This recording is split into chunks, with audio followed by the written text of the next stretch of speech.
What's up, everybody? It is Call, and you are here for a rare solo edition of Talking Ball. I'm very glad to have you here. As usual, welcome one and all to Talking Ball. It is good to have you here, everybody. It's a Monday. I don't feel too good about that. I'm not digging it. I'm not digging another work week, but you give it a big old stretch, and you're ready to go. You face it. I might be having a better week, or at least a better start to my week, if Spurs had a better match over the weekend. Our boys failed to bring home the points, guys. I'm sure you are aware. We played Wolves. We played Wolves this weekend, and it didn't go exactly as I would have planned it. Can't speak for Big Ands, can't speak for the players, but it did not go how I would have planned it. Killian Kenny is in the house, though. What up, Killian Kenny? Saying, can I come and watch from 4 to 20 past 4? You absolutely can. I'd love it if you stayed even longer than that. But I get you. I get your joke. You're funny. You got jokes.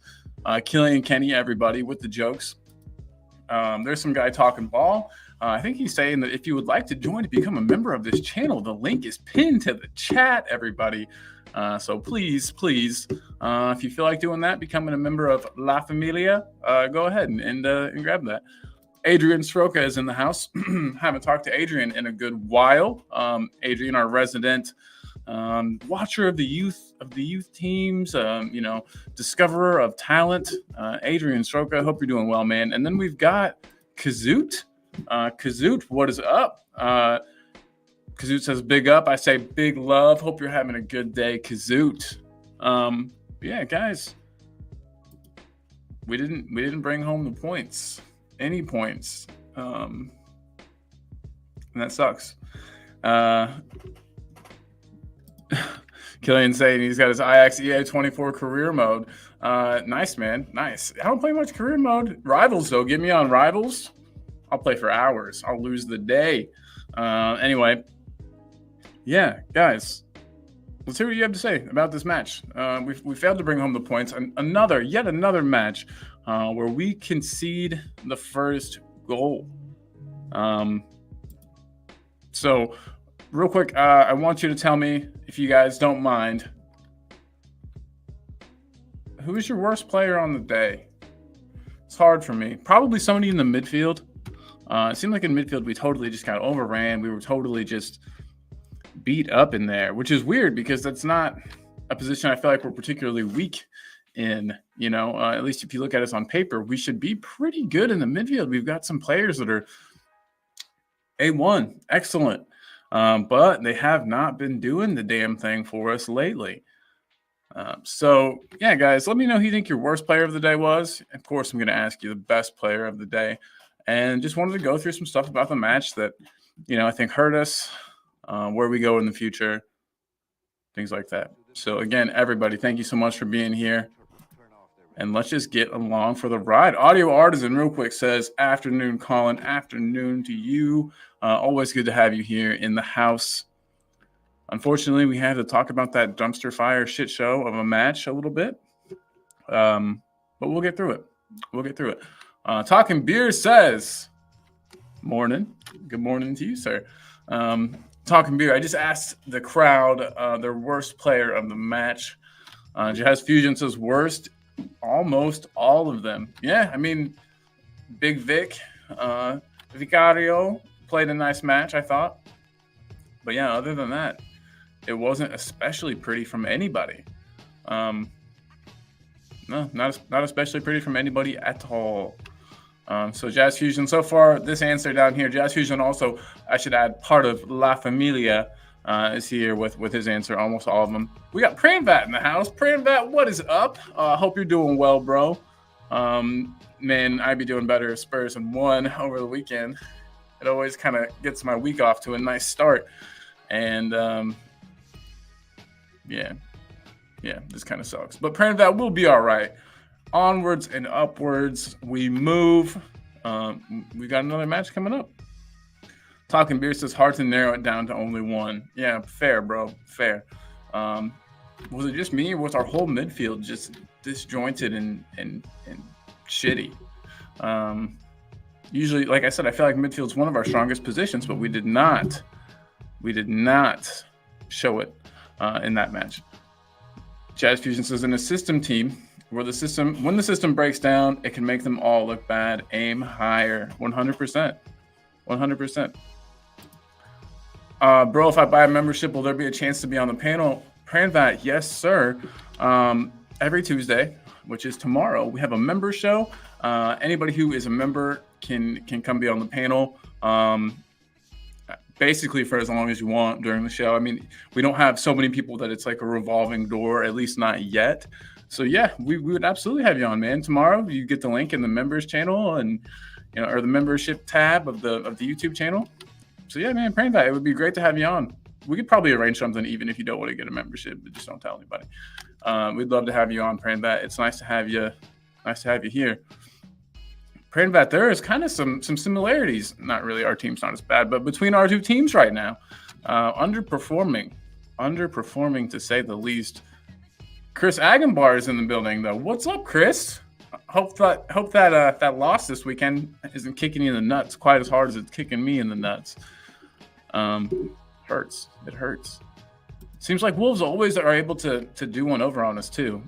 I think we should be able to handle Wolverhampton with our second choice fullbacks, and only the tiniest amount of disrespect towards Wolves with that statement, just the tiniest. But I understand that our system is based on all players doing their job, and I know that Davis and Emerson aren't nearly the same players as Destiny and Poro. Not even close. Emerson can't make a pass to save his life. One of Poro's best abilities is his deliveries into the box. Emerson, no way. It's just he can't do that, and that's okay. We can't be asking players to do things that they can't do, that we already know that they can't do. But in the same vein, I think that we should be able to rely on them for one match. And if this falls down to the players or the manager, I'm not quite sure. Because I think that if you don't have the players to play a system, you adapt the system, to work with the players that you've got. Oh, whoa, hey, Chris Peters says, hey, Call, have a good show. Chris Peters, you have a great day, my man. Miss having you on the show. We're going to have to plan one that works at a time with your work schedule so we can get you on talking ball. It's been a while, Chris. It's been a while. Grinbat, we'll make it happen. Do you Twitter much? In the things, I'm going to put my talking ball call. Hey, so there's my Twitter handle in the comments. Grinbat, get at me on Twitter if you can, brother. Kazoot says, I can't understand people who are saying Levy out. Like, what was he supposed to do yesterday? Sub himself on and score Bryce? That would have been sweet. Can you imagine? That would have made my entire year. Daniel Levy subs himself on, scores a brace, and secures the win for Tottenham Hotspur. No, I like it. I subscribe to that timeline. Put me in the game, coach. That's what he was saying. Investing, bro. I got a heart attack watching United yesterday. It was an absolute shit show. Sorry for my language, but still, Spurs and United are underperforming their potential. I watched United. I thought United were going to lose. I thought they were going to find a way to lose that match, or at least give up a point. But yeah, stay humble is saying little down, everybody. Little down, gang. Little down to everybody in the chat. Chris is saying his nuts are fine, but they're glad we got a 2-week break coming up. Yeah, me too. Hopefully that 2-week break really kind of helps us to get fit again. And again, I know it's only two players, but damn, they're important to the way that we play. Rich in the house saying big up, Colin. Big up, Rich. Big up. Hope you're doing well today, man. Big love. As I'm trying to get started. Big love. And Rich, hope you're doing well. Thanks for tuning in, my man. Pranvat, yes, thank you, brother. I look forward to getting the message and talking beer. I look forward to messaging you here in just 1 second, buddy. Pranvat also says, where do you see Spurs at the end of the season? Do you see them qualifying for Champions League? Probably, Pranvat. Probably. probably see them qualifying for Champions League. But then if you were to turn around and ask me, would that be the best thing for Spurs? I can't answer that. As Jacob, or I think some other YouTubers I've been watching have been saying that, Europa League seems like a tournament that we could realistically win. We could realistically win. So maybe Europa League would be a better position for us to finish. I don't know. I'm of the thought, I guess, aim as high as you can. If we get to Champions League, hopefully there'll be some investment in the summer, because we clearly can't compete, on more than one front, really, with the squad that we've got. So you put us in the Champions League, we're just going to crash out in the group stages? That doesn't sound fun to me. That doesn't sound fun to me at all. So, Paranvat, it's a great question. And I'm going to star it and revisit it, maybe get some other people's opinions on it as well. And look who it is. We got Cosmic Sean in the house saying, hope everyone is doing good. And mi familia. Sean, I'm doing great. Hope you're doing great. I know you were here for the match, and that didn't go great. But like I said, onwards and upwards. We move. We got Swap in the house. Big up Swap, another member of Mi Familia, saying, I have no problem about where we finish this season, but what I feel that we qualify Champions League is necessary for a full backing and to get top priority targets. 100%, man. If we get into the Champions League with this squad, like I said, we're just knocked out during the group stages, almost definitely. Especially if we're trying to do anything in the league at that same time. We can hardly do domestic cups and compete in the league. So yeah, I think that we're absolutely going to have to grab some more players. Where do you think we need the most reinforcement, Swap? Not yesterday, but the match at the weekend showed us that if we need to improve anywhere, it's fullbacks. But what do you think? Swap, I'd just like to hear your opinion. Where could we improve? Where do we need to get more players in? What positions are the thinnest, I guess I should ask. So let me know what you think there. Paul G in the house. Yes, good day. 54 from 1,000 subs. Nearly there. Subscribe if you haven't, folks. Paul, you're a good man. I appreciate you big time. Yep. We try not to talk about it too much, try not to jinx it. But we are on our way there, guys. We're so close. So if you haven't, slap a sub on there. We would really appreciate it. And big up. There it is again. Yes, Paul G. Thank you, sir. Bat says, I think Spurs should qualify for the Champions League because it gives you much more funds compared to Europa League, and you can improve your team much more. No, that's a good point. I think as a Spurs fan, my only real worry is we'll leave you spend that money intelligently. Will that money, I mean, did the Harry Kane money ever get put back into the team? They'll say yes, probably, but were we not going to spend any money before that? It's just weird to me. I don't really know. So if the Harry Kane money didn't get invested back into the team, or at least correctly the way that we fans think it should have been, what makes us think that Champions League money is going to be spent correctly, that it won't just be socked away or, hidden under Levy's mattress? Who's to say we won't be seeing some more of this? Because yeah, he's got the money, but it is not going into the team right now. Not enough of it, at least. So yeah, apparently I agree. The money for Champions League is astounding compared to the money for Europa League, but it's just like, I don't know. Until I see for sure that it's going to be spent correctly, that doesn't even matter to me. Like I said, I would just rather get a trophy, and I think we could get that Europa League trophy. I really do. We'd have to take it seriously, which is something we have a habit of not doing. We treat that tournament like it's dog shit, when in reality it's a great chance for us to get some silverware and to etch our names into European history. Praying that again, I think Udoji is doing a decent job, but still for Champions League level, you have to be at your best. Yeah, he's had a poor last couple games, Pranvat, and I've said this, but I think maybe he's been figured out a bit. You know how you come into a league, you're an unknown quantity. You have your style of playing, but you're not a huge name player. Other players on opposing teams don't know you, so you've got a bit of an edge. And I think as the season wears on and teams play against you enough, they see enough footage of you, you lose that little bit of an edge you had. Can he come back and turn that around and kind of improve. And yes, absolutely, he'll just have to. He'll have to adapt his game a bit. But I think he will. I think he will. And I also want to ask you regarding Bayern downfall. Like Thomas Tuchel is going to get sacked at the end of the season, I think. What about you? I'm going to start that one too. We'll talk about Bayern. We'll talk about Kane. It's going to be fun. So let me start that so we don't forget it. Who won the prediction game, brother? It's a good point. Let me get those scores and everything pulled up. Hang tight for me for just 1 second, Jishnu. By the way, Jishnu, thanks for being here, man. It's always nice having you. Always nice.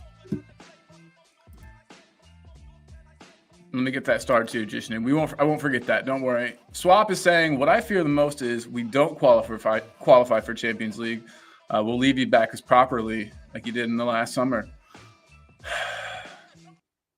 I think that's everybody's fear for every different reason. If we make the Champions League, is Levy going to spend that money on the team? If we don't make Champions League, what money will there be to spend on the team?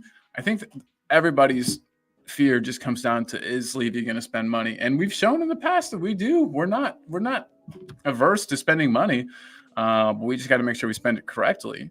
But I think right now with Alonga, with Paratici, with Scott Munn, Ange, I think we've got a pretty good shot of spending this money correctly, at least better than we have in the past, because our scouting network goes beyond Italy now. And even though we keep swooping for Italian players, our scouting network should theoretically be a lot bigger now. We should be able to, be identifying people from all over the globe, especially with, Ange's connections in Asia, in Australia, that whole other half of the world that we don't really ever seem to touch as far as recruitment goes.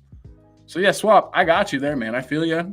I have that same fear, but what are we going to do? CR7, the GOAT, is here. Bitter truth is that Spurs are a small club and you're already overachieving, so relax. I'm relaxed, bro. I don't know who you're talking to. Glad you're here. It's nice to have you here, by the way, buddy. But yeah, I am not 100% sure who you're talking to. We are relaxed, my man. I do think it's fair to say, and as a team that's overachieving, speaking of overachieving, you support a team that is massively underachieving. What do you say about that? Do you think that Ten Hag's going to make the season? Do you think he's going to last the season? I'd be interested to know what you've got there, just to kind of turn it around, give you a question. But yeah, and Pranvat too. I mean, do you guys think he's going to make it till the end of the season? It's tough. It's tough for me. I can't say, as I don't watch enough. All I know is he's been massively underperforming, and so there is a big chance that he will not make it till the end of the season. Back to Spurs.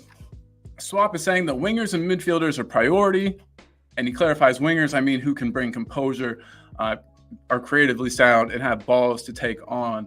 Yeah, 100%. I'd prefer it if they had balls. Important for playing on the men's team most of the time, I think. Daniel E. What up, Daniel? Big love, man. Thanks for being here, dude. Always good to have you in the house, Daniel E. Always good. Swap in again. Midfielder is someone who is a good organizer defensively. We do forget that our back line is very raw in some of the aspects of defensive setups. Oh, for sure. Van der Ven's what, 21, 22?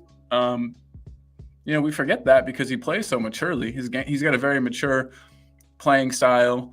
He's got a very mature face. But anyway, if we could have somebody in front of them that could help to set them up. I think Romero does a pretty good job, in all honesty, at keeping the defense set up properly, keeping everybody where they need to be. But yeah, another like a defensive midfielder who could help organize would be sweet. We need someone closer to the middle of that pitch, I think, who can do it. We've got Sonny up top as captain. We've got Romero doing his thing in the back. I know Matters is also a vice captain, but yeah, just somebody in the middle of the pitch would be nice. I do agree there.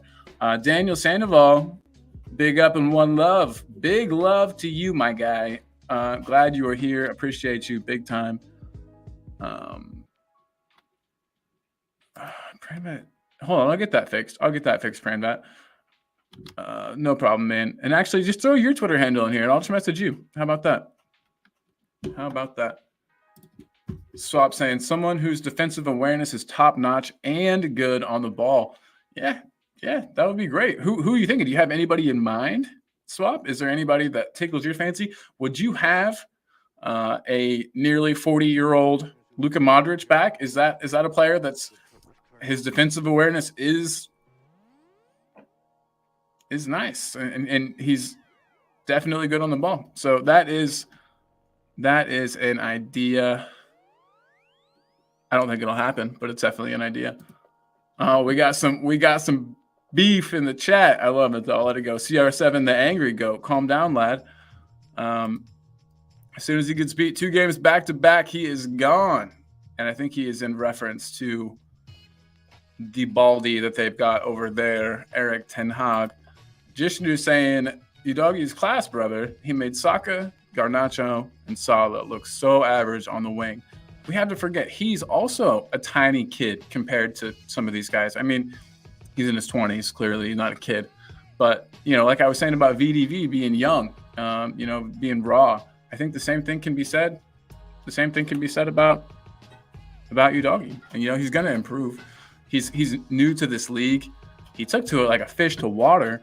So, yeah, just wanted to just wanted to say that I think he will get better. He will improve. Give Udogie a chance. But we can still be critical of him. We can still say, hey, you need to do a bit better. You've really dropped in quality from the first 10 matches or so to now. We got Julie Sievers in the house. That's my mom. Big time Spurs fan. She says, course. And Indian Gooner is here. What up? He says, where's Will Stewart? Don't ask me. Don't know. Ange this and Ange that. Spurs will finish above Arsenal and win the league. Where is he hiding? I don't think anybody actually thought we were going to win the league, Indian Gooner. But hey, glad to have you here as always. Cosmic Sean says he agrees with Swap. Organization in midfield and on the wing is greatly needed after this last game. Faux show. Quick question, and I know I've already asked, but how good was Kulu's goal? We'll get to the rest of it. There's some more comments I need to get through, but before I forget to ask everybody, how good was Kulu's goal? He literally just casually skipped past 3 defenders and then toe poked it right through the legs of the keeper. It was beautiful. It was a thing of beauty. He almost got that out from under his feet so fast I didn't believe it. I couldn't tell what I had seen for a second. I thought that was really going to be the turning point. I thought that was us turning the match around. We go behind a lot, and then we rally and we come back. And I definitely thought Kulu's goal was going to propel us to play better. Unfortunately, that didn't happen. But let me get back to these comments here. And anybody, if you got anything to say about Kulu's goal, throw it in. I'll get it up. So much still depends on outgoing, says Audio Artisan. Yeah, 100%. Hope we can offload some of these players. I really do. Jishnu saying we desperately need a quality number 6 in the summer. There's no point in scoring 2 and conceding 3. That is an interesting point of view, Jishnu. It's not that I disagree with you at all, but who would you sacrifice in this team to get this number 6 in the starting 11? Who would you sit? Just out of curiosity, I just can't really choose. It's hard to choose. There's also somebody in the back. Whenever you are ready to come in, just come in. No worries on that. Oh, he's ready, guys. The one, the only, El Tel Cockerel is here to see us. What's up, buddy? Not much. How are you, mate? How is everything going? Going well, going good. I don't usually do solo shows, so. How are you finding it? Good. I think I'm talking too much, but it's okay. But that's what you got to do. You got to talk and involve the chat, and the chat will get you involved. You'll get it, mate. You'll get it. I hope everyone in the chat is really well, by the way. And thank you for tuning in to Talking Ball. Fantastic, great support for you guys to join in. I mean, I'm on my way out, so I'm only coming in to say hello quickly and that. But what I wanted to say is that tomorrow, because I plugged it this morning on my show as well. on LTL Cockerel. But tomorrow we have the members show. It's tomorrow at 10 p.m. GMT in order to catch the rest of the audience. If you want to be part of it and you want to come on and you want to have your say, the easiest way to do it, become a member. You become a member and then you'll have the link in the community chat and you'll be able to come on. All dependent on how many people we get. It's dependent whether you can come on, stay on forever and a day while the show's on, or whether we rotate people. We are looking forward to tomorrow, and we're also looking forward to your thoughts. And it makes it slightly easier because if you are a member and you come on, we don't have to read out your comments. You can verbalize them to us, and writing them down is 250 words per comment you can make.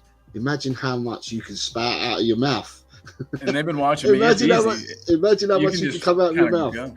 It's brilliant. Exactly. So, But yeah. Well, first of all, I just want to say, Jose, it's great to see you, brother. This is a nice welcome surprise. I was not expecting you to pop in, so it's really good to see you, my friend. I know, because I'm on my way out and I've just finished work. You saw me. I was in the background. I was still working when you was on. So wheeling and dealing. Hey, yeah, you're a wheeler dealer, mate. Wheeling and dealing. There's not been much wheeling and dealing, I'm not a wheeler and dealing. No, fuck off. You caught me out there. I was just about to say I'm not a wheeler dealer. Bloody hell, God! My work's far more important than that. And all of a sudden, you brought that up. I wonder how much trouble he got in for that. By the way, what kind of fine he was looking at after he told the reporter to fuck off. That was good. That's good stuff. But yeah, so Jose, while I got you here for a second, what did you think? I just wanted to talk about some of the nice things and how good was Kulu's goal. I thought that was sublime. Yeah, he took it really, really well. But although he took it really well, we got beaten. You know, we lost the game. So it kind of takes a shine off any finish that he made or didn't make because we got beat. It's interesting because tomorrow's show with on the members show at 10 o'clock in the evening. It'll be interesting to see when we have people come on to have their say. They can tell us what they think about the game on Saturday, what they think of the state of the affairs at the moment. You know, there's a lot that can be discussed, and it's far easier to talk about it. I mean, if I had to type everything that I wanted to say, I'd just be forever typing, and we'd get nowhere at all. So it'd be interesting. It'd be interesting to listen to what everyone's got to say. So, at the end of the day, become members to Talk and Ball. You become members, you're going to get on the channel. You're going to have your say. And then also as well, it's just to say to people, if I can am I allowed to plug my channel here? I can, can't I? Well, okay, right. You can plug it. Yeah. Yes, okay, right. No, okay. So what I was going to say is, please sub to me at LTL Cockerel to help me out on the road to 200. And also as well, Colin, I'm going to do a really short show tomorrow at 4 p.m. Oh, nice. By doing that, I'll be able to plug Talk and Ball for the evening as well. Nice. Hell yeah. Perfect. Maybe I'll pop on and say, hey. And you've got, I see you've got a comment starred earlier. Did you answer it already? It's from Jishnu about who won the prediction game, brother. No, I have not yet got that answered. So I need to look for some emails. No, there's no need to look at it because I've not sent you anything yet because the predictions finished tonight. So I haven't sent you the results. But Jishnu, if you're still here, right, what I will say is at the moment, there is me and one other that after 9 games, we've both scored just 1 point. There's 2 of us that have only scored 1 point in the whole week so far after 9 games.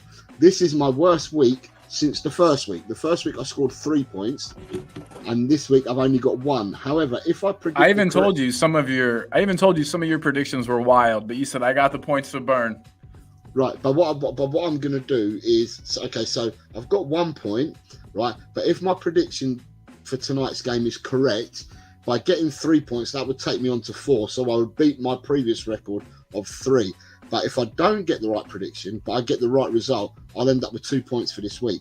Is Beer Talk, is Nick around? Yeah, he is. Okay, yeah, he's here. He's here. Nick, at the moment, Nick stands with 3 greens and 4 oranges. What? Yes, Nick is flying this week. flying. He's got 3 greens and 4 oranges. But then Nick did well last week as well. I don't know what Nick's been doing, but whatever you've been eating, Nick, you are certainly smashing it. Keep it up. Yeah, absolutely. I need to. Lee Smithy Smith has got 2 greens and 5 oranges. Get in, Smithy. Good, nice job, dude. Some people have done really well, but Jishnu, at the moment, right? Jishnu, because he's asking the question. Jishnu currently has, with 1 more game to go, Jishnu, you have 5 oranges. Hell yeah! So yeah, Dekaru scored points. Dry Roasted got points. Gabriel scored a few points. David Clark's got some points. Sanchez, Bethnal Green's got some points. Stay humble. All the people that have joined last week for the first time have all scored really well. I see Daniel E's here. So Daniel E, you have scored at the moment as we stand.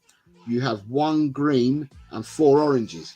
So that's a fair few points as well. So yeah, at the end of the day, people, tomorrow is a show.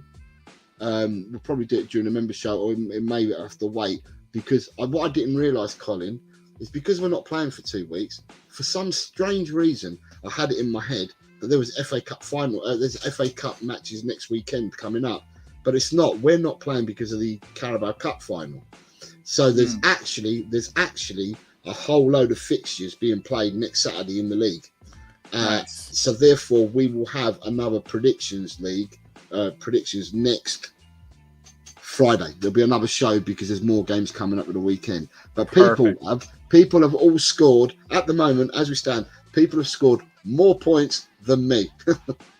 I'm bottom of me and one other are bottom of the pile at the moment with a point with 1 more game. I thought maybe you were going to get. I know that you had you predicted Man United to lose, and I thought you were maybe going to get that yesterday when I was watching the match. I was like, is Jose going to get it? Not even when Man United were turning up after 6 minutes. Oh yeah, you're right. Sorry, you didn't vote. You voted for Man United to lose. I'm sorry, backwards. Yeah, right? I went the other way. So yeah, at the end, anyway. Nick, hello, Nick. Did you hear what I had to say about you? Nick, can you hear us, buddy? Nice. All my predictions, yes, sir. Yeah, you've done really well, Nick. So I'm going to have to shoot soon. Tot Spurs is here, so let me say Tot Spurs. Tot Spurs is doing well because he's catching me up this week. He's got 1 green and 1, 2, 3, 4 oranges.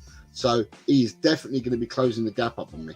And I just want to address Indian Guna. Nice to have you here, sir. Nice to have you, mate. It says, by the way, Jose, we are smashing England in the cricket. Right. Indian Guna, you know your cricket, mate, and I'm not going to say you don't. We got our just desserts. We got handed our backsides to us heavy duty. How we can finish the second day on 207 for 2 and half an hour after the end of play, Ravi Ashwin, we're told, is not going to be taking place, or it's not going to be partaking any further. To only add 112 runs with 8 and for the fall of 8 wickets, we deserve nothing less than what we got. I think that India would have probably wanted to win by 500 runs, to be honest with you. But, you know, it's 2-1 to India. We go to Friday, the 4th test. We'll see how we get on. We'll see how we go. So, I can't tell you how much. As soon as you started to talk, I understood the words that were coming out of your mouth. I can the words, but when you put them all together like that, it's just whoosh, just right over my head. Us simpletons over here in the United States. But so yeah, all I've got to say. So well done, Indian Guna. Jishnu, we will be telling you how everyone's got on, but please, in the meantime, come and support me on this channel. I'll be doing a show at 4 o'clock tomorrow.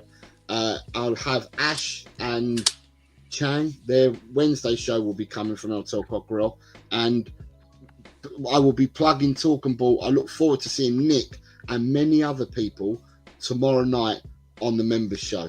And get your memberships, get your memberships, and then you'll be doing what Nick's doing. You'll be on screen. Yeah.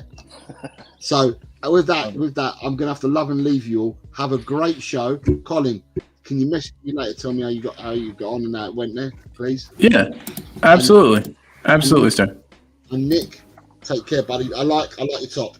Fantastic top. Thanks, man. I love this. That is sick. That is sick. So yeah, so guys, take care. Keep supporting. Keep liking. I understand the words coming out of his mouth, but they make no sense to me at all. Scotty M's in the house. Creza Lee's just joined. He's in the house. Daniel Sandoval, Paul G. Look, you've got all the greatest people in the chat. The heavy Long may hitters it are all continue. here. Yeah, right. Yes, everyone. yes. And look, Sean's here as well, and you've got everyone. Listen, keep supporting Talking Ball. Yeah, much love to you all. Take care. Big up, Jose. Thanks, brother. Right. Bye, Nick. You, take care, mate. See you, bye. So, Nick, yes, sir. We haven't really talked a whole lot. No. But let's revisit, man. So there's a couple questions I wanted to answer in the chat. Indian Gooner is asking us some stuff. He's baiting us, but I'm going to take it, I think, a little bit here. Oh, Lord. Here we go. He says, did you also believe that Bissouma was better than Rice? No. Conte didn't trust him for a reason. I don't care who Conte trusted. Did you see who he did trust and where they finished and what he does? He has to have top-level talent, like big time talent in order to succeed in his antiquated system. And we've talked about that a million times. That's my opinion, and I'm entitled to it, and I'm sticking to it. So the way he plays does not fit Bissouma's play style. It doesn't fit. Rice would absolutely fit with Conte. Rice is a better midfielder than Bissouma. I mean, I never said that, and because I don't believe that, and Rice is. I don't think there's a ton of difference between the two. I do maybe think Rice is better, but I don't think there's a ton of daylight between the two of them. I've heard both James Maddison and Jude Bellingham say that Rice has the best technical ability of any midfielder they have ever played with or seen. Wow. So I'm going to believe those guys. In there. Yeah, for sure. Paul G saying he's not sure that anyone thought Bissouma was better than Rice. Big up, Paul G. Yeah, agreed, man. It's so tough to tell. Bissouma, from one game to the next, I can't tell you how good the guy is. Yeah. He'll look phenomenal, and then he'll look like absolute dog shit. So, it's tough. Scott M, though, is in the house. I got to go back through comments. I'm doing them all out of order, but Scott M, big up, dude. He said he did not understand all that cricket talk either. So we're not alone, Nick. We're not alone. Another thing I wanted to ask. Oh, just about Kulu's goal. How nice was that? Did that get you up? Were you like, yes, we're back in this shit?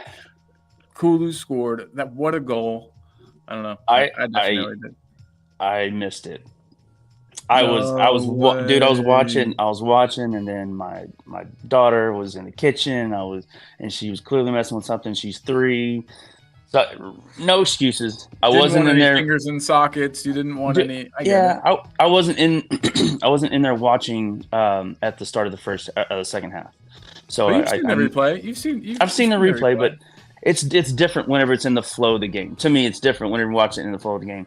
Like I said, I'm gonna have to go back and watch it. But the replay and the highlight of it looked pretty cool. Like, it looked fun. And I heard. My son was in there. My older son was in there, and he went absolutely crazy. Just ape shit. Just like, Dad, you're not coming in here. So I'm like, all right. I jumped up. I jumped up, and it was. I mean, it was just so. I don't know. So Paul G says he quite likes Kulu. He feels he's a little predictable, but gets quite a bit of unfair criticism, and totally agree. Did Kulu do his same predictable thing to set up his goal? Yes, he did, but it worked.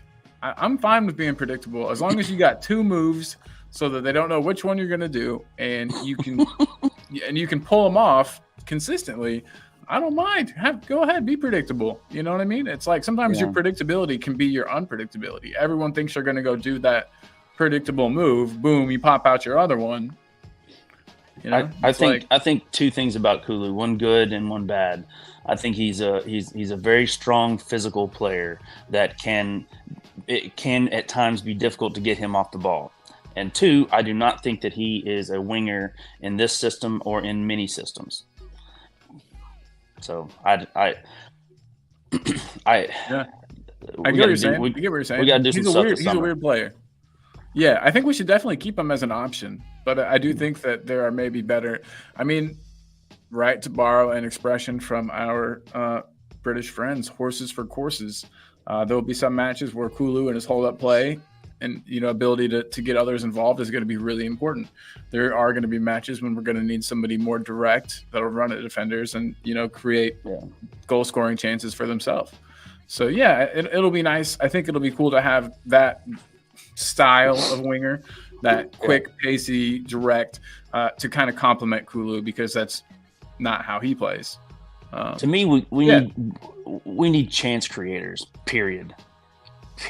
Our attack is just sad right now. I mean, this system defends with its attack, and it's because it's a complicated system. It's not this, and everybody's like, oh well, we're getting figured out. Well, he's going to play a certain way, and everybody knows how he's going to play. Yeah, he was figured out from the beginning. Yes, if you watch any of his footage, you figured him out. But to me, the attack will help the back end, because then they start scrambling. But if we can't keep allowing these first goal, like the other team to score first, like we just can't do it. It's killing us. Having to claw our way back is rough. It's really tough. But yeah, Sonny was shut out. I thought I didn't see hardly a thing from Son. What do you think about that? Does that concern you? Yes, very much so. I would rather see Son in the middle, but then we don't have the wingers to feed him. We don't have anybody that will get him the damn ball when he needs it. You got to have somebody to get the ball in the box properly, not just doink off of somebody's foot on the wing. Sonny off on a run. Exactly. Sonny's not the type of player that wants the ball into his feet with his back to goal. He wants the ball played into the path of his run. He wants to chase that down and curl it into the top corner. I mean, I'm right there with you. If you look, I don't know how well you can see this. Let me see if I can get it better. But there are the player ratings, and these are actually just from who? Unofficial, very unofficial. It's Reddit. It's voted. It's like community votes. Yeah. But the community has Kulusevski up pretty high. I think his goal is what obviously what pushed him up. Almost nobody got higher in our attacking lineup. Almost nobody got higher than a 5. Sar got a 5.4. Madison only a 4.9. These are all out of 10. Everybody. Yeah. Our man of the match, according to everybody here on Reddit, was Vicario at a 7.4. I thought Big Vic played a good match. Do you think he was protective enough? Do I think he was protective enough? I don't think they protected him enough.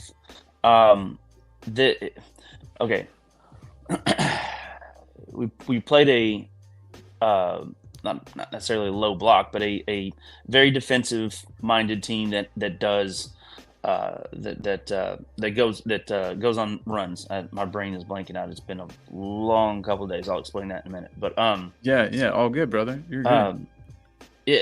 But the counterattacking we cannot handle. The only thing we have on that is VDV. Romero was out of position multiple times, leaving massive spots open to where they could then feed the ball, like some of our guys I believe should do. But then they could feed the ball and created all kinds of chances for them. I haven't looked at the stats on as far as that goes, but it was just frustrating. They left him wide open, and if it weren't for his ability to leap through the sky, then they'd have snuck 4 passes, maybe 5. I mean, we were caught out of position defensively so many times, and it was mostly because our midfielders and attackers were just, for lack of a better term, very southern term, we were doinking everything. Like we were just like doinking it off their foot, like bouncing it. What I mean by doinking, like you kick it and it goes thud immediately into a defender and it bounces right back at you, and you got to then recover, and that happens so many times, and that shouldn't happen. Like these guys are. We gotta upgrade some quality in a lot of places. We gotta dump a lot of guys this summer. A lot of things need to happen this summer, and it's not just because of that game. I've been kind of teetering on that for a minute, but Sorry to be Debbie Hey, Downer. no, you're good. Honesty is the best policy, in my opinion. Real quick, I want to kind of just jump back a little bit to some of these comments that I have missed. Everyone's saying bye to Jose. That's how far back I was. Jose says, smash those likes, people, and keep supporting. Memberships will get on screen if you wish. Tomorrow, members show, everybody. And then we've got Daniel E. saying Rice is better in my eyes. It's not even a debate. I would sell Basuma.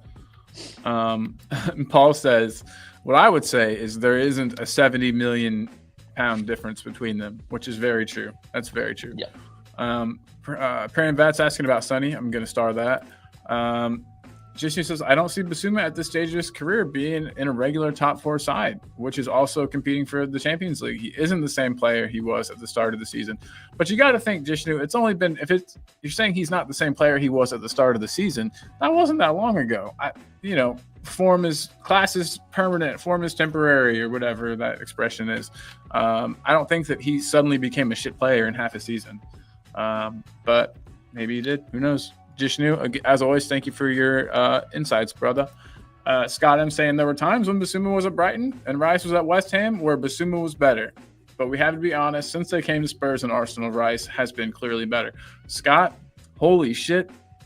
I agree with that 100%. There isn't a single part of that I disagree with. So big up, Scott. We don't always disagree, but when we do, I love it. He also said something else I do agree with. Kulu is a good option. It's a squad player filling in at attacking midfielder and right wing when needed, but we need to upgrade the right wing in our starting 11. Scott, you were scaring me, buddy. You're making a lot of sense to me today. Nick, what do you think about that? Do you think Kulu, 100%. That's yeah. So my opinion on quote unquote squad players though is we shouldn't ever be aiming to buy anybody that is going to be sitting on the bench. That is a waste of money. We should be buying players that we think should be challenging for the first team. That's the only way we get better. And Kulu, I think can challenge to be on the first team, on the first 11, but not at right wing. And he shouldn't be at right wing at least. Yeah. No, I'm right there with you, man. And then Daniel E., our resident positivity spreader. Just kidding, Daniel. I love you, man. You know I do. It says none of this. It will take time for some of these players to work out. Let's be real. Some of them just ain't good enough. Full stop. Agreed. I want to argue with it, but I mean I can't.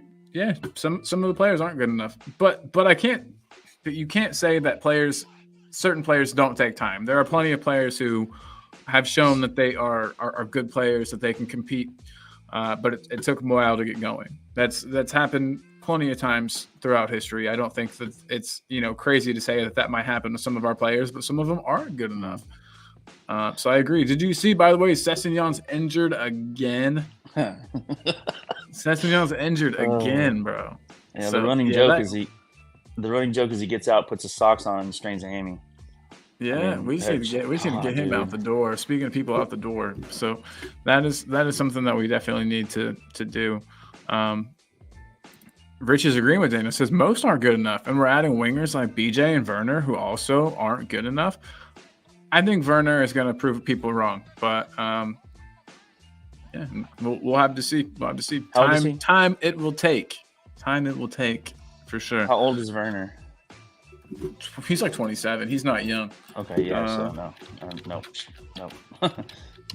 Wasted 15. I think so. In my opinion. Nah, dog. Yeah, he's 27. He was born in 1996. I mean, 15 mil is almost nothing, really. I don't know. Like I said, I don't want to ever tell people that their opinions are wrong. So, but I disagree with it. That's fine. 100% fine. Look, can I explain a little bit further what I mean? So for sure, yeah. Since we do have Levy, and this is who we have, how many times have we lost a player over 5 or 10 mil? That 15 mil could have gained us another quality player or two, and that's my only thing about wasting money, and it's just because of the system that we're having to deal with. Hey, that makes sense. I like Werner. I think he creates a lot of chances. He creates a lot of chances. Creates havoc. You know what I mean? Yeah. It's very similar. I agree. But I dislike Perisic in the same way. running. I have a unpopular opinion about Perisic, but that's just You hate Croatian. You hate Croatian people. No, I don't like guys that turn over the ball needlessly. Fair, yeah, me neither. Just an opinion. It's just an opinion. Man, but his first season with us, he was an assist machine for those first couple matches. Yeah. And we would definitely see some more Richarlison goals if we had him feeding in those beautiful crosses, without a doubt. Speaking of crosses, why haven't we seen Kulu play on the left? Surely his left foot his strong left foot is best used there. Sorry, I lost Nick, you. We lost you. Oh no, you're good. You're good. Did you see Audio's thing here? Why haven't we seen Kulu on the left? Surely his strong left foot is best used there. Yeah, that's what I would think. I don't think he's a right winger. Yeah. Definitely, we should see him on the left. See what that looks like at least.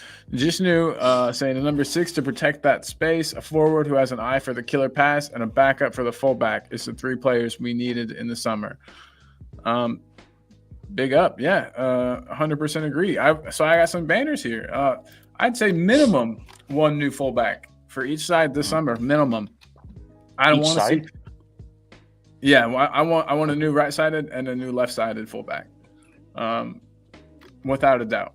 Sessegnon needs to go. Pay off his contract. Get him out of here. Whatever. The money we're spending on medical care for this guy, Jesus Christ, that could go to something else. Just get him out of here.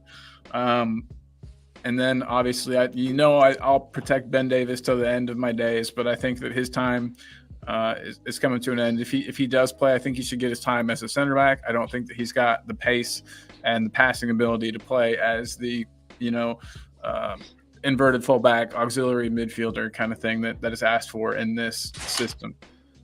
And then on the right, the drop off between Porro, this is the drop off between Porro and Emerson is awful. I mean, Emerson has his qualities, but he's not good enough for this team, I don't think. And there again, that's just an opinion. He was caught out of position so many times. When he's 1v1 with somebody, I'd back him. But getting into position and he's not exactly slow, but I don't know what his deal is. He seems like he's always out of position, and it was that way last year too. I mean, yeah. Daniel says if Werner is going to get us to the next level, no, he ain't. If I knew all Spurs wanted was a player with no pace and no footballing IQ, I would just say fuck it, keep Danjuma. We need better. Simple as. Well, hey man, we do need some wingers that can score some goals, chip in with some goals. We need players that can score. Some more players that can score in general. That was kind of the main thing I liked about Ange's team was that the goals were spread around. It wasn't Kane scoring all our goals. It was being spread around pretty equally by the team, and we've kind of seen that drop off. So hopefully we can see some more of that. I asked this question, and again, I'll pose it. I asked this already. It was last week. Sorry. Richarlison, was he in a purple patch, or is this, his final form? Is Richarlison actually good? And I ask again because he didn't play very well.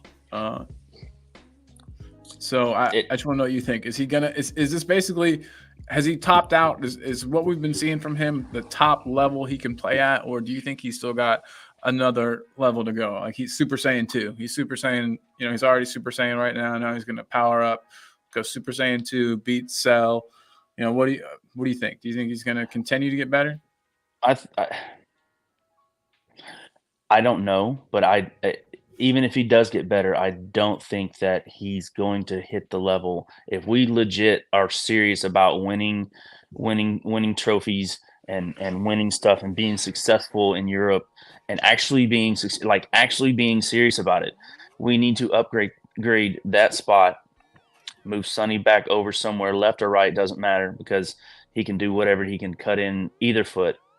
I don't even know which is a stronger foot. I literally don't think he does. There's no difference. I don't think there is a difference. But I think if a decent offer comes in the summer, then bye-bye Richie. And I hate to say that, breaks my heart, because what if a decent offer doesn't come in? If you just put him on the bench for cup matches? I don't think benching him. I don't think benching as a reprimand. Maybe this is the baseball player in me, but I don't think benching as a reprimand is going to help you through a slump. If you're on a slump, then benching you is not. Play him through. Yep, you got to play through it. But there again, I don't know that he has anything to play through too.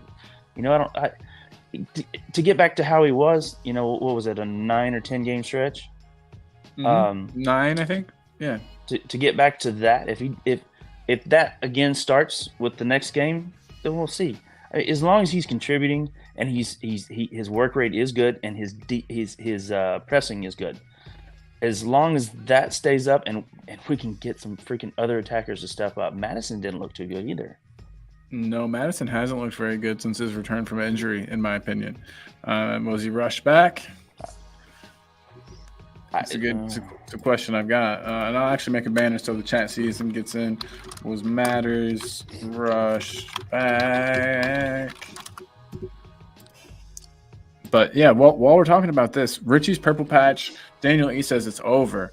Daniel says, I swear Richie went to shoot the other day and he ended up hitting his wrong foot with his other foot and falling on the ground. I've seen it happen before. I've seen similar things happen. But no, I mean, so say we don't get an offer for Richarlison that meets Daniel Levy's, fee that he has in his mind, doesn't meet his valuation. Could you still see us upgrading at that striker department and having Richie as the backup or playing cup games or you know what I mean? I don't think it's necessarily benching. If you get somebody better, the worst player goes. The player that's not as good sits on the bench and waits for their turn, and it could be a rotation type of thing. We know that he can pull out these little streaks where he can play really well. So maybe having him on the bench isn't a terrible idea. And play him while he's in form, while he's not, switch out. I mean, that's what the good teams do. They have two players that, Absolutely. That's what I'm saying. If we buy a proper 9, sorry, it's cold out here, I'm shivering. If we buy how many degrees is it where you're at? That's actually not bad. It just feels cold in here. It's 47. I was gonna say it's in the 40s where I'm at too. So yeah, man. I'm in my dad's shop. Anyway, so back to Richie. So if we're gonna buy somebody for that position, it needs to be somebody that we believe, or that the team believes. Not that we believe, because it doesn't matter what we believe, but that the team believes, the recruiters and everybody believes can challenge for, if not win, that position, and then we're improving. Anything beyond that is a waste of money, and that's just that's why. That's a lot of reasons why we are in the predicament that we are right now, with too many players that are just mid or below, because we're looking for bench players. We don't need bench players, y'all. We need to improve the first 11 to the point to where we can win something. But agreed. One more question, and then I'll get off of the Richie thing. But you said we need another striker. I totally agree. If you were going to go pick a striker, what is the profile of striker you would be looking for? Would you be looking for like a Sonny Richie type player? Would you be looking for an out and out striker like a Vlahovic, or a Kane, somebody like that? I honestly don't know for the system what profile of striker would be best. And this can go out to everybody in the chat too. Everybody in the chat, what do you guys think? What profile of striker would best fit Ange's system? Right now, I just literally don't know. But Huang or Santi Jimenez. Those are the two that I've been actually. So being a USV Mexico watcher. I've admired him for even before he was fully making the squad. Just watching what he could do. But. And Huang, like, you see what he can do, what he's capable of against our good defenders, our better defenders. He went toe to toe with them and gave him fits. And there are far worse defenders out there that he could potentially make leak goals to where we could actually be putting some freaking some bigger numbers up there than 1 or 2, which we're gonna have to in this system. I know. Definitely, if we're going to let in goals the way we have been. Scott brings up a good point. Is Richie going to be happy on the bench? He seems to have a very high opinion of himself and whined when Conte rightfully had him on the bench last season. I mean, he's Brazil's number 9. He does have a big opinion of himself, and I think he has to, or else he's not. I think that kind of helps him perform to his best. But like you said, will he be happy with the spot on the bench? We'll have to see. I would hope not. I would hope he would not be happy on the bench. I would hope no player that we've invested any money, especially 60 effing million. I would expect that somebody that the club has elected to spend that much money on would never be happy being. I need him staying after training. I need him, taking 1,000 shots on each foot or whatever the hell Kane used to do. I need to see all of that. Yeah. I need to see his desire. I'd say right now, you and I want to get on that pitch worse than he does. I know, obviously, that's not true, but you know what I mean. I want a player that cares the way that we do. Daniel's saying until we can find a proper number 9 who can trap the ball and hold the ball, so it's not getting turned over, possession to them, we are getting proper buggered, mate. Yep. And then International Observer is here. International Observer, big up, big love. Says Ivan Toney is ready-made for Spurs. It's an easy choice, but the problem is he wants Arsenal. He's a gooner, mate. He doesn't want to come here. International Observer. It is an easy choice. He's a player that as soon as I saw him, even as Brentford were coming up, I was like, I want him. I want this guy. And I think everybody watching probably thought the same thing. I mean, homegrown, he's a great talent, can score all kinds of goals, but he just doesn't really want to come here, I don't think. It says Jimenez would also suffice, but Ivan Toney is his first choice. Yeah, man, I just don't know if I can see it happening. Audio Artisan, though, says someone like Defoe. I asked what profile, and he's saying somebody like Defoe would be a good. Yeah, I think that would be great. Somebody who can. I like Defoe because he's short. You know what I mean? I think we need somebody. If we're going to go with somebody slight, I think we also need to go with somebody short. You know what I mean? It just kind of helps with balance and staying up and fighting against these stronger like a defenders. bowling ball. Yeah, give me a Carlos Tevez. You know what I mean? Give me somebody like that. Like that would work. Adama Traore, although he's pretty tall. Yeah, his dribbling's not awesome, but yeah, I mean, and then Pranvat, sorry sir, we can't do this. He says, guys, please give us Romero. We will absolutely take him. I bet you would, Mister. We got Harry Maguire, and who else do you guys even have right now? Who do you even know who the other starting center back is? I don't. So probably somebody old. You guys have Varane, right? Doesn't Varane still play for United? Pranvat's a United fan, for what it's worth. Yeah, but you guys almost threw it away yesterday, Pranvat. I was scared. I bet it was squeaky bum time at your house. For sure. But yeah, everybody, what do you think? Was Matters rushed back? And I'll ask you this question too, Nick. Was Matters rushed back? I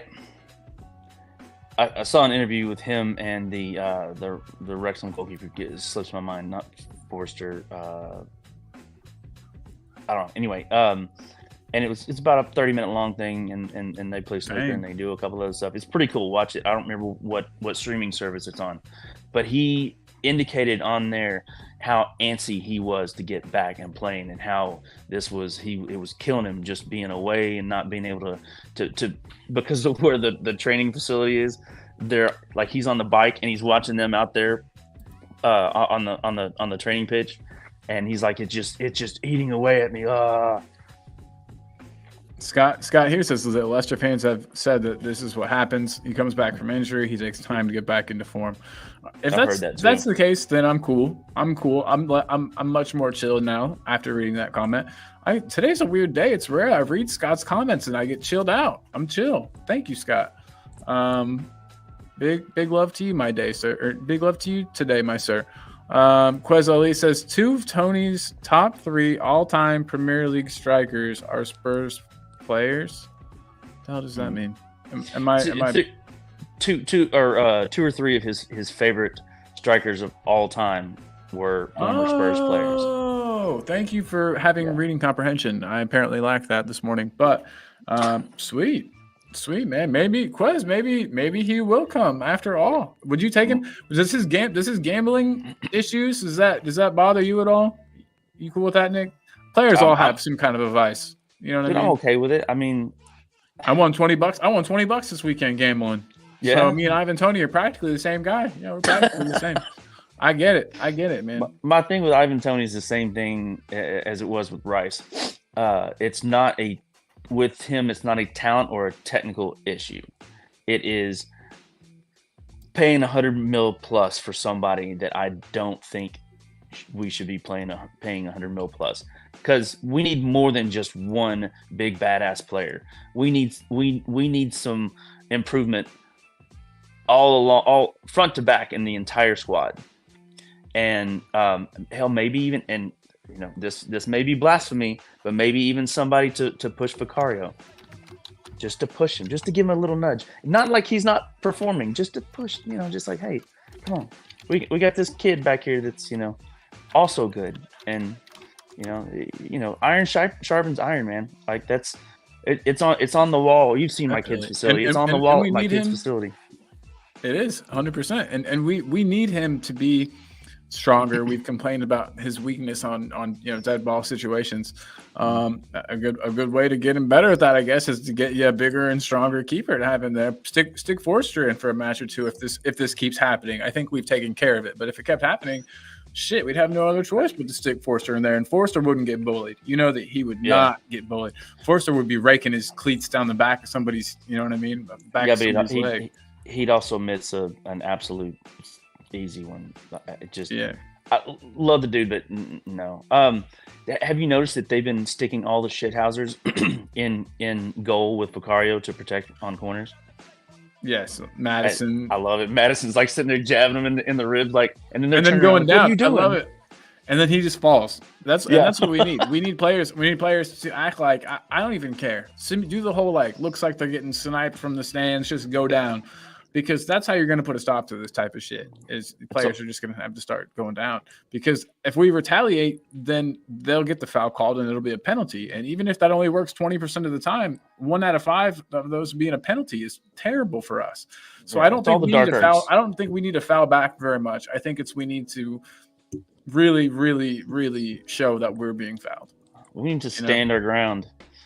And That too. Rich, like was mentioned earlier, Richie's got to get that ball out from his feet and quit falling on the damn ground in the box. Do something with it when you got it. When he goes, he looks for the foul far too often. Just knew those things. If we are going for wingers with goal threat ability like Saka, then I would like to see an Nkunku type. We're going for a wide playmaker. Then I'm happy with Sonny or Richie. Nico Williams. Yeah, Nico Williams would be ideal. God, that would be incredible. Yeah, some were saying Jota, but having watched the guy from Celtic. Having watched both, and this is basically just highlights, so forgive me for that. I'm also not a recruiter. I kind of know what I'm seeing, but anyway, he's just another Solomon. He's just a little dude who's quick and can handle the ball and can put it in. I am excited to have Solomon back. I will say that. Excuse me. That will be nice to have him maybe swap out, especially if we have Sonny playing in the middle. Yeah, that could be nice. You could sub. You could put in Man or Solomon for a bit of the match, and then throw Werner on there for some fresh legs, or vice versa. I think that'd be sweet. So up here, real quick, we were talking about Defoe. Daniel, he said that Defoe wouldn't work in something like this. He plays better when he's got a striker partner. No way a Defoe-type player fits the system with one striker up top. I asked him if he thought Kulu could be that. If he thought Kulu could be the guy that holds up the ball and that helps him. And then he says, Colin Kulu has played in the central forward role for Sweden. I can't say I've seen him play loads there at club level. My problem is we're letting teams control us too much at our home ground. For sure.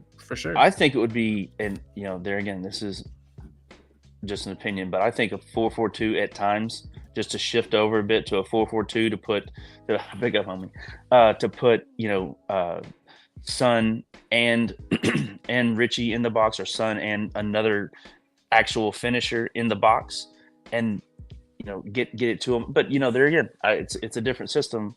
4-3-3 is basically what we're running, but Defoe would be great in like a 4-4-2. Somebody up there kind of supporting. Sort of how we used to do with Peter Crouch. Big man, small man type of thing. That would be sweet. I would love to have a big tall guy on the squad just for a plan B, just to lump it up to. I know that I think that was kind of the plan with why can't Velith. But he played he got his first little bit of action for Sevilla. It was either yesterday, I 10 think. minutes. It was yesterday. Yeah, 10 minutes, yeah. Didn't look great. Didn't look terrible. I watched. Wasn't so bad. He's 6'1"? Cool. Yeah. He plays bigger than that, though. I can't explain it. You know, there's some players that are. Yeah, and he just manages to get his head onto things. Whereas players like VDV are tall but can't get their head on anything.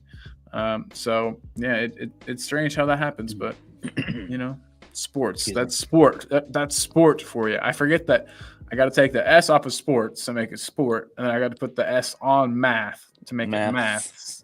Yeah, I got to be correct. I'm trying to be correct here for our viewers.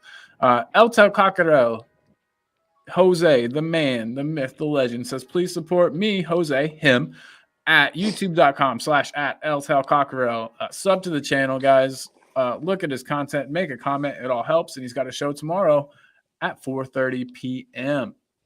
So, guys, be there or be square. His question and answer show was pretty fun. I enjoyed it. Jose's a sweet dude. He's awesome content, great personality. That's why the first time I did a show with him, I was like, you're on the show with me as much as you'll do it, please.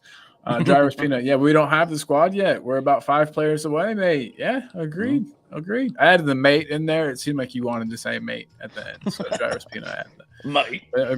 Agreed, mate. We need to do lots of work. We need to get our recruitment right, mate. Neil Shafton says our players need to hesitate or make a move before pulling the trigger. Too many times shots were taken when the defender was turning their back. If they had just held off a split second, no block. 100%. It's almost like a lot of one touch. Yeah. It's like we get scared. It's like we're like, oh shit. It's like they're doing a one touch drill. I'm sorry, go ahead, Don. No, I was just gonna say Mile High saying hello to Jose here, Leo and Jose, having some Spanish back and forth. Sorry, what were you saying though? I was just gonna say it's like they're doing a one touch drill in the box. You know, like every time they go up there, and it's not a bad thing if it works. You know, but it's not. It's, you know, especially whenever you have 5 of the opponent's defenders in the box as well. You got a lot of legs down there, and they're keeping it on the ground. My opinion, we need to get some of the balls up in the air, get some headers. Richie is better with his head than he is with his feet. We know this. Yeah, absolutely. Yeah, for sure, dude. Just want to show. Daniel says that Crouch was Defoe's favorite strike partner. I can believe it. Peter Crouch would have been a lot of fun to play with. He was so weird. He defied logic with the way his body looked and how elegant he actually was with the ball.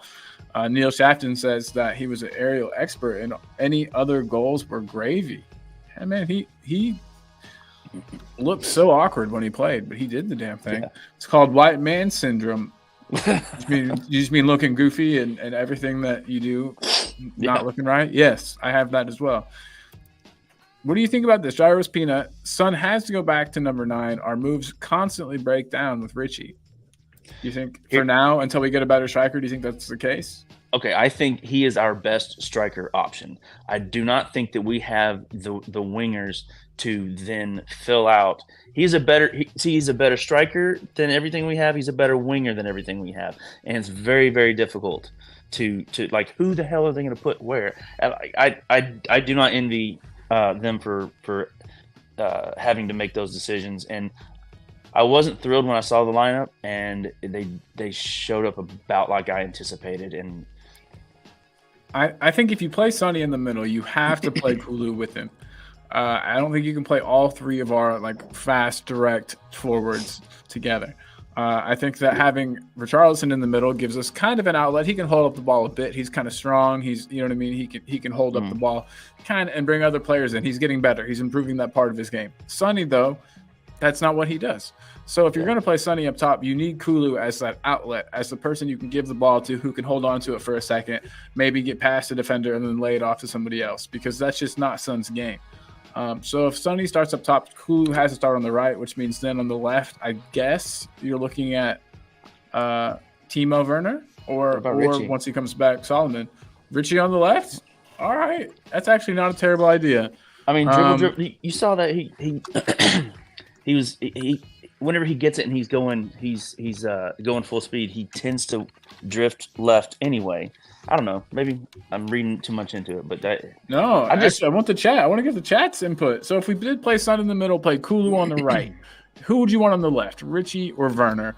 Who do you choose? Yeah, just interesting. A fully fit Solomon. Oh yeah, we'll leave Solomon out of it. That's too hard. That adds too many variables. Yeah. But Neil Shafton real quick says the passing in the box just shuts down lanes and makes the percentage much lower. White man syndrome or disease means they can't jump very high. Oh well, God, my vertical is about this, so I totally get that. Yeah, absolutely. Yeah. Jazz Fusion says don't have wingers. Period. That's why you don't play 4-3-3. Sun is ineffective against low blocks. That's why Richie. And that's what Richie and Valise were supposed to address. In addition, in answer to the question, Quez says he'd rather a front three of Werner, Sun, and Kulu. Okay, so put Werner on the left instead of Richie. And then Scott says, I guess I'd have to choose Richie or Werner. I'd go with Werner, but both are terrible options. Scott, I appreciate you answering, even though the options weren't good.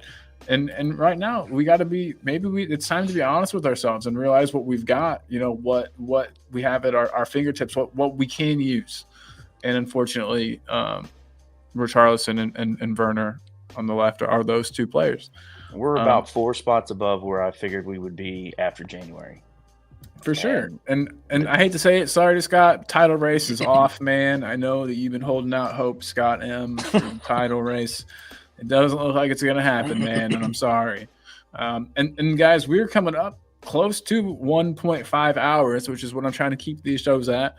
We got 10 more minutes, so I got a few more things I just want to rush through. Nick, is our problem personnel or is it tactics or both? I want to blame someone. I want to be mad. So tell me who to be mad at. I think it's 80-20 personnel.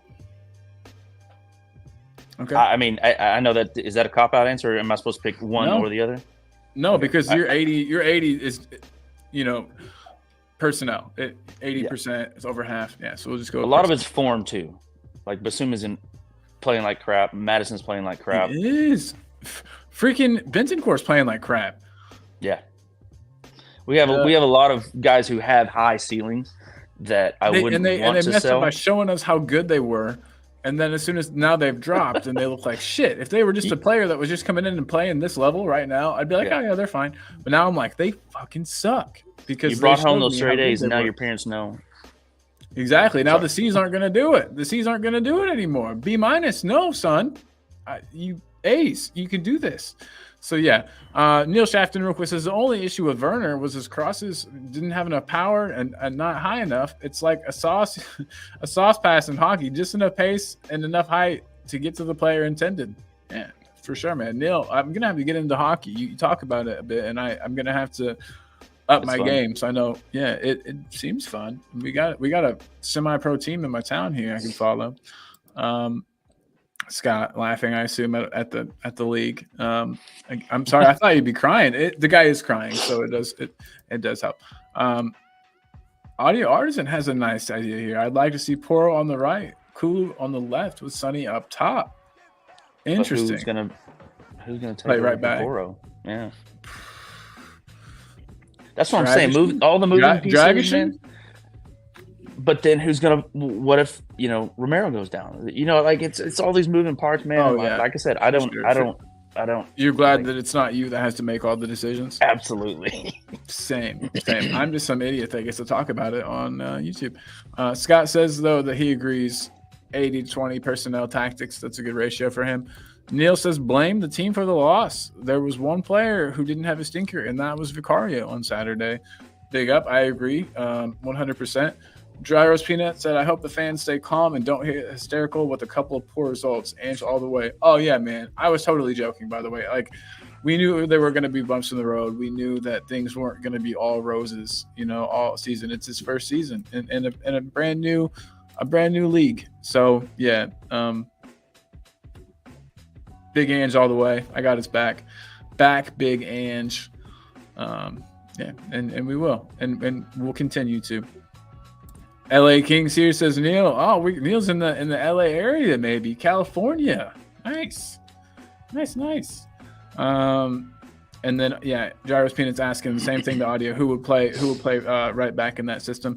Daniel says, I don't think Ange is adjusting enough to deal with his personnel until he can move players on. So I'm going 60-40, 40% on the manager instead of your 20. Daniel, I can see the merit in that. I can see that you have a style of play. You want to stick to that. You're rigid. You know what works. It works for you. But it's like, yeah, I mean, you have to be able to see what's going on. You can tell he's not an idiot. You know, he knows that things aren't working. I think he can just play these players into form or something, but maybe it's time to make a change. He's been doing it longer than most of the players have been alive. So I would hope that he would know a thing or two about a thing or two. But it's just tough decisions, man. Like, and they see him in training, you know, up close, and they also, you know, have a whole lot more experience than we as fans do. It's just hard to trust that process sometimes. It's just like, we'll see. I will make my full judgment after next season. That's where I'm at. Yeah, let's give him at least one full season. He needs another transfer window. Yes, I mean, yes, exactly. I just know that he's capable, supposedly, of playing on the right, capable of playing, you know, center back. So it'll be interesting to see if we see any variations in that. If we see, I think yesterday, though, or I always say yesterday, 2 days ago, showed us that, you know, I don't think we're going to be messing with the back line very much. We know what the first choice back line is. We know what the second choice back line is now. I think that gave it away. Jishnu says, we need that killer passing against low block. Nico seems ideal, but his injury records isn't as good as his bro. Yaniki, if Nusa can pass the medical, would like to see Nusa at Spurs. Yeah, didn't Nusa failed his bad, right? Yeah, he did. He's got some particles in his knee or something. Loose shit floating around or something. And he's only 18. That's not a good sign. Yeah, was he in like a motorcycle crash or something? That's crazy. I don't know. Yeah, Gyros Peanuts digging the background music. Thanks, dog. Yeah, I like to keep it kind of classic hip hop sometimes. An audio artisan throwing in that if it wasn't offside, that save Vicario made would have been save of the season. Yeah. Epic. Vicario's he's a beast. He's unreal. Obviously, he's got his weak points, but if not, would he even have ever come to Spurs? I mean, if he was more complete in all areas, like his aerial ability and stuff, I don't know if we would have got him. And then Eltel saying, perspective guys, let's not try to outdo the Romans, saying, you know, it wasn't built in a day. I get it. I get what you're saying. But I need it now. I want it now. But we want it now, Jose.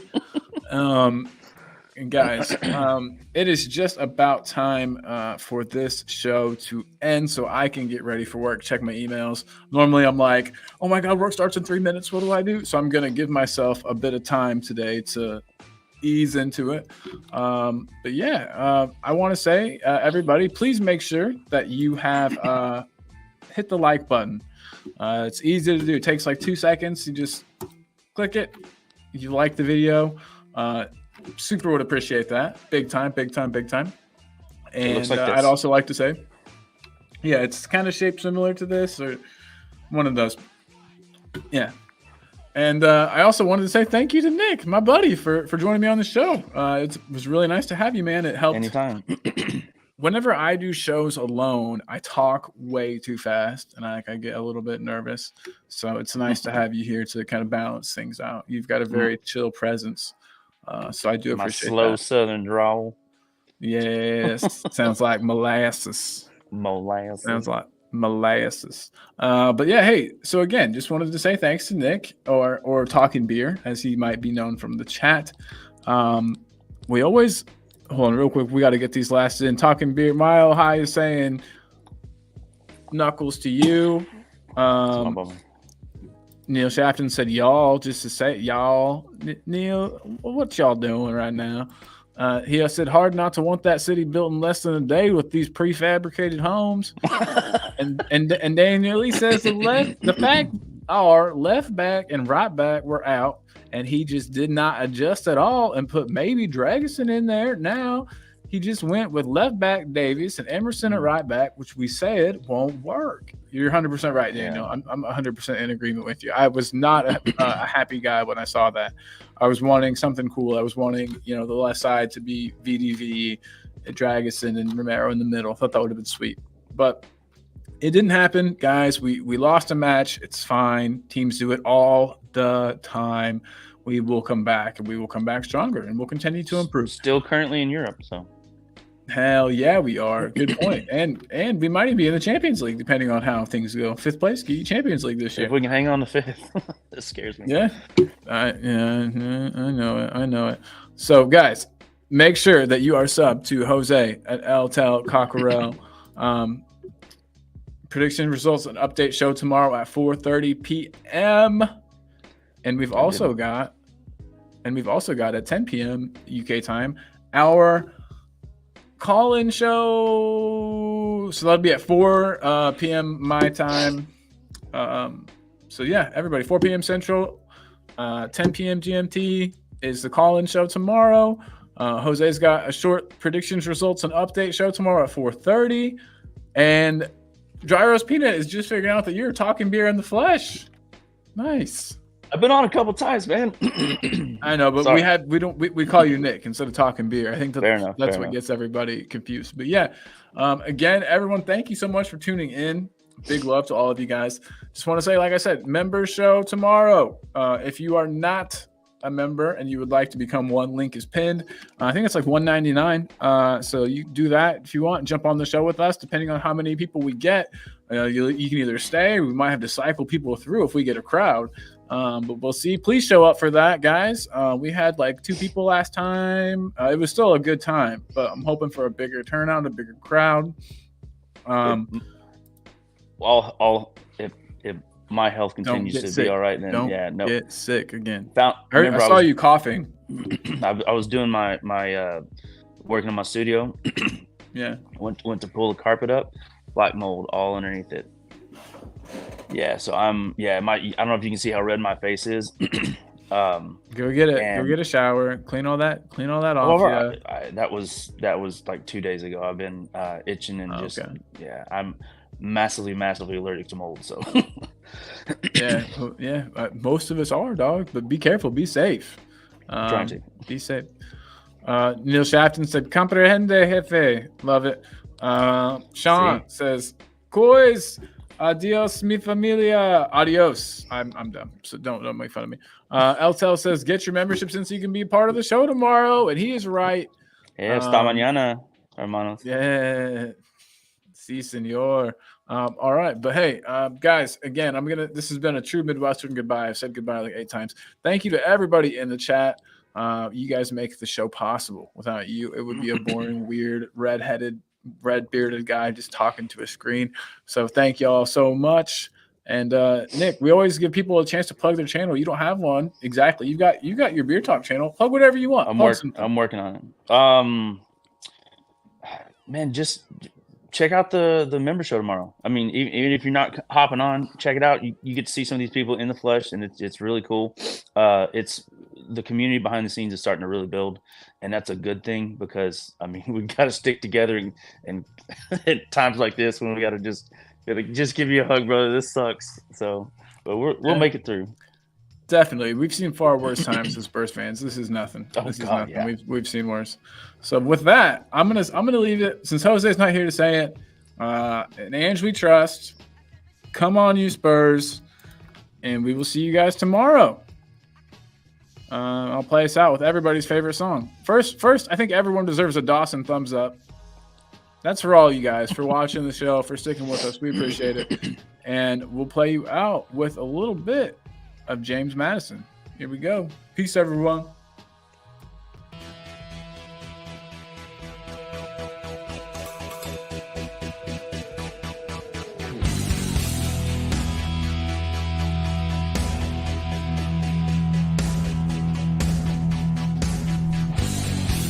My team has got James Madison. James Madison is what we need. Whoa, thank God we got James Madison. This kid plays ball like you would never believe. Whoa.